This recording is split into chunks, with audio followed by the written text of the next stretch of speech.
I'm Isabel from the upcoming. It's such a pleasure to speak to you today. How are you? I'm good. Good to talk to you. So perhaps I could start by asking you if you could tell us a little bit about your character, Lieutenant Baker, in this, and what it was about the script that you read and thought, yeah, I want to be part of this story. Well, Lieutenant Baker is that classic combination of competence, but also ambition.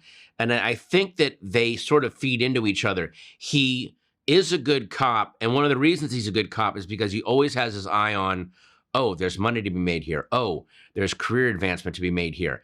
And it makes him weirdly do a better job, his sleaziness. And what made me want to do it was, I did not know it was a story of this scope. I'd always been taught Lincoln is assassinated by John Wilkes Booth. Wilkes Booth flees to the South, gets treated by Dr. Mudd, gets shot in a barn. I knew the bare bones of it. I did not know the conspiracy was this massive, and to have something where history is in the balance, but I play a character in the middle of all of this who's still thinking of, I could make a little bit of extra cash here. There's something so human about that. I'm sure that in every crucial hinge moment in history, there was somebody in the background going, there's some little bit of money to be made, like that kind of thing. So I loved getting to play that because it's very human and it's very real. Because I was going to say, you're sort of a little bit corrupt in your Oh, character as well. yeah.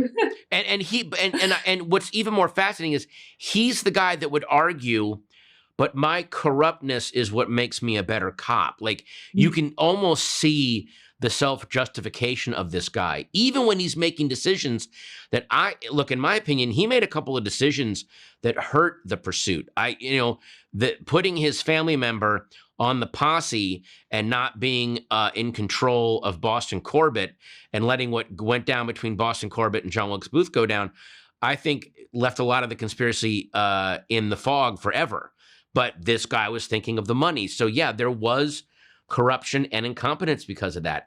But that's real. That's so human. And I love that. And I mean, in terms of the production, it's absolutely epic. All the little details are so authentic. The cast is huge. There's so many extras, brilliant ensemble cast. I mean, were there any moments on set that just stand out for you, or that were particularly challenging? I loved the raid on the Wall Street financial institution, the way that they filmed that, because there was a real feeling of the 90% getting to kick the crap out of the 1%. And maybe the cops were being a little too zealous for their own good. That scene was amazing. Also, just the scenes of, there's nothing, I can't point to a specific scene, but they really captured the chaos of it, that people were running to catch up. History is not like people are prepared and then they act when crisis looms. When crisis looms, people are caught with their pants down and they do the best they can. And they really captured that we're just running to keep up at this point aspect. And this is history. This decided the fate of America, and people were maybe 40% ready for it. Well, thank you so much for speaking to me. It's been a real pleasure. And thank you so much. Thank you.